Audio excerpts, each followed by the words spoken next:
ត្រឡប់មកមើលឆ្នាំ2025ជាមួយ Binance ឆ្នាំនៃការរៀនការរីកចម្រើននិងដំណើរគ្រីបតូផ្ទាល់ខ្លួននៅពេលឆ្នាំ2025ឈានទៅចុងបញ្ចប់វាជាពេលសម្រុំមួយក្នុងការឈប់សម្រាកបន្តិចហើយត្រឡប់មកពិចារណាអំពីដំណើរដែលយើងបានឆ្លងកាត់នៅក្នុងពិភពទ្រព្យ Digital មួយឆ្នាំមិនត្រឹមតែវាស់វែងតាមការផ្លាស់ប្ដូរទីផ្សារប៉ុណ្ណោះទេប៉ុន្តែវាត្រូវបានវាស់វែងតាមអ្វីដែលមនុស្សម្នាក់បានរៀនបទពិសោធន៍ដែលបានឆ្លងកាត់និងការរីកចម្រើនផ្ទាល់ខ្លួន2025 Year in Review របស់ Binance ត្រូវបានបង្កើតឡើងដើម្បីជួយអ្នកប្រើត្រឡប់មកមើលដំណើរគ្រីបដូរបស់ខ្លួនក្នុងរបៀបមានអត្ថន័យនិងផ្ទាល់ខ្លួនវាមិនផ្ដោតតែទៅលើលេខនោះទេប៉ុន្តែផ្ដោតទៅលើចំណុចសំខាន់ការរៀននិងការរីកចម្រើនដែលកើតឡើងក្នុងរយៈពេលមួយឆ្នាំពេញរបាយការណ៍ផ្ទាល់ខ្លួននីមួយបង្ហាញពីរបៀបដែលអ្នកប្រើបានចូលរួមក្នុងពិភពគ្រីបតូក្នុងឆ្នាំ2025វាអាចបង្ហាញពីសកម្មភាពការសិក្សាឬការស្វែងយល់អំពីឧបករណ៍ថ្មីពេលឃើញព័ត៌មានទាំងនេះជារួមអ្នកប្រើអាចយល់បានច្បាស់ថាខ្លួនឯងបានរីកចម្រើនយ៉ាងដូចម្តេចនិងការយល់ដឹងអំពីគ្រីបតូបានក្លាយជាល្អប្រសើរឡើងយ៉ាងណាសារសំខាន់មួយរបស់2025 Year in Review គឺការពិចារណាថាដំណើរនីមួយមានភាពខុសគ្នាអ្នកខ្លះផ្ដោតលើការរៀនមូលដ្ឋានខណៈអ្នកផ្សេងទៀតអាចសិក្សាប្រធានបទជ្រាលជ្រៅជាងមុនមនុស្សខ្លះសកម្មជាប្រចាំខណៈអ្នកខ្លះចូលរួមតាមកាលៈទេសៈដំណើរទាំងអស់នេះសុទ្ធតែមានតម្លៃនិងបង្ហាញពីដំណាក់កាលនៃការរីកចម្រើនផ្ទាល់ខ្លួនការត្រឡប់មកពិចារណាអំពីអតីតកាលមានតួនាទីសំខាន់ក្នុងការរៀនរយៈពេលវែងពេលមនុស្សម្នាក់មើលទៅកាន់អ្វីដែលខ្លួនបានធ្វើពួកគេអាចយល់អំពីទម្លាប់ការសម្រេចចិត្តនិងការអភិវឌ្ឍខ្លួនឯងបានច្បាស់ជាងមុនការយល់ដឹងបែបនេះជួយបង្កើនទំនុកចិត្តនិងជំរុញឲ្យមានការចូលរួមដោយប្រុងប្រយ័ត្ននៅពេលអនាគតយុទ្ធនាការនេះក៏បង្ហាញពីសារៈសំខាន់នៃសហគមន៍ផងដែរមានមនុស្សរាប់លានអ្នកនៅជុំវិញពិភពលោកដែលកំពុងរៀនសាកល្បងនិងរីកចម្រើនជាមួយគ្នាពេលអ្នកប្រើចែករំលែករឿងរ៉ាវ Year in Review របស់ខ្លួនវាជួយបង្កើតរឿងរ៉ាវរួមមួយដែលពោរពេញដោយការសិក្សាការអត់ធ្មត់និងការរីកចម្រើនរួមគ្នា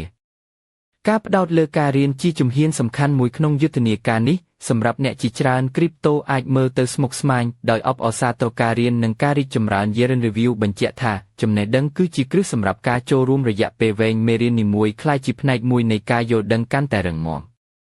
ការចែករំលែកបទពិសោធន៍ផ្ទាល់ខ្លួនក៏អាចជួយជំរុញអ្នកផ្សេងទៀតផងដែរពេលមនុស្សឃើញរឿងរ៉ាវពិតពីដំណាក់កាលផ្សេងនោះការភ័យខ្លាចនឹងតិចថយហើយការចូលរួមនឹងក្លាយជារឿងធម្មតាវាបង្ហាញថាមនុស្សគ្រប់គ្នាសុទ្ធតែចាប់ផ្ដើមពីកន្លែងណាមួយYear in Review មិនមែនជាចំណុចបញ្ចប់ទេប៉ុន្តែជាចំណុចភ្ជាប់ទៅអនាគតដោយយល់ពីអ្វីដែលខ្លួនបានរៀននិងរីកចម្រើនក្នុងឆ្នាំ2025អ្នកប្រើអាចចូលទៅឆ្នាំ2026ដោយមានគោលដៅច្បាស់ជាងមុនទម្លាប់ល្អជាងមុននិងទំនុកចិត្តខ្ពស់ជាងមុនជាទីបញ្ចប់2025 Year in Review គឺជាការអបអរសាទរមនុស្សវាអបអរសាទរការខិតខំរៀនការចង់ដឹងនិងការអត់ធ្មត់វារំលឹកថាអ្នកប្រើម្នាក់ជាផ្នែកមួយនៃសហគមន៍ធំមួយហើយបទពិសោធន៍ផ្ទាល់ខ្លួនទាំងនោះកំពុងជួយបង្កើតអនាគតនៃសហគមន៍គ្រីបតូជាសាកលរួចបំពេញគោលដើម្បីយករង្វាន់ MRE ដំបូងបងប្អូនចូលទៅកាន់ Play Store ឬក៏ App Store បន្ទាប់មកសរសេរពាក្យថា Binance ដូចដែលខ្ញុំបានសរសេរនេះបន្ទាប់មកចុច Download ចុច Allow តាមដែលដាក់ឲ្យនេះរួចចុចយកខាងក្រោមគេបន្ទាប់មកបំពេញលេខទូរស័ព្ទឬក៏ Email បើសិនជាចេញមកបែបនេះចុចតាមបែបនេះយើងដាក់លេខទូរស័ព្ទរួចយើងចុច Tick រួចចុច Next ពេលនោះសារវានឹងលោតទៅកាន់ទូរស័ព្ទរបស់បងប្អូនជាលេខ5មួយខ្ទង់បន្ទាប់មកយកលេខ5មួយខ្ទង់មកបំពេញរួចវានឹងឲ្យយើងបង្កើតលេខកូដត្រូវតែមានអក្សរធំអក្សរតូចលេខសញ្ញាដល់ចំណុចនេះសំខាន់បំផុតគឺយើងត្រូវចុច Yes រួចបំពេញកូដដើម្បីយករង្វាន់ MRE បន្ទាប់មកបងប្អូនដាក់អត្តសញ្ញាណប័ណ្ណឬបានបើកបរកណ្ដាលគេឬក៏យើងប្រើជាប៉ាសពតបងប្អូនមានអីដាក់នឹងដើម្បីបង្កើតកណេឲ្យផ្ទាល់ខ្លួនរបស់យើង